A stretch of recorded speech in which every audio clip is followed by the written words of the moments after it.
Yes, there is a horde mode, kind of, in Outriders.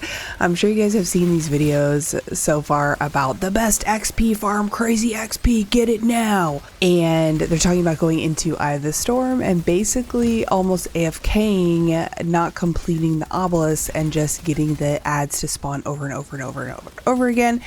Yes, this is a pretty good XP farm because you don't have to run from room to room. However, it's not really any better than just running the trial or expedition or anywhere else that you can kind of get XP, since XP is kill based. It's based on the enemies that you kill and the type of enemies and stuff like that. The best way to get XP still is going to always be the final boss of the trial because it's a +3 to your level, so you're getting more XP for that particular kill, and then I believe you get some for like quote unquote completing the trial, right? So this is a decent way to get XP. You'll see how much I get XP here. I just hit 38, so once I was a fresh Apocalypse tier 38, I went into Eye of the Storm and decided to just go until I literally could not go any longer because I was so bored out of my mind. If you're on Turret Techno, this horde-like situation is probably the easiest thing you'll ever do. You just stand at the front at the beginning, right where you come in. All you're going to do is come in, run across the 3 obelisk circles just to start the ads spawning. They're going to spawn forever as long as those obelisks are not completed, basically. So you're going to get those going and then go back to the beginning, set up your turrets. You're good to go. It's going to freeze, kill stuff, whatever. The build that I posted on the Turret Techno works great for this. I had no issues whatsoever, as you guys could see.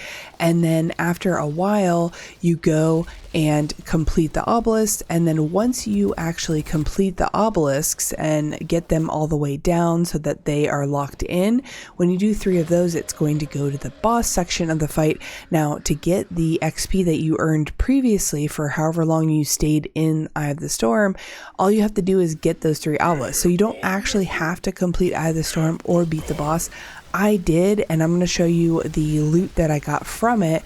This is not good for loot because you're not going to be getting any loot from killing these hordes of enemies unless you kill the boss.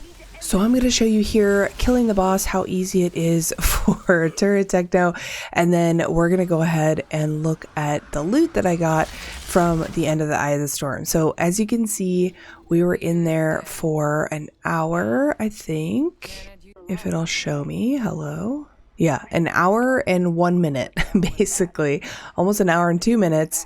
And as you can see at the top, that's how much XP I got. It was a little sliver into Apocalypse tier 38. You do get to choose a legendary, but they will not be Apocalypse. So if you're looking for some items and this is easier for you to do, then you could definitely do that. But you can also get that kind of stuff with expeditions with a lot less trouble. So here's all of the loot from doing this for an hour. Now it is a lot of loot. You do get a lot of items, that's for sure.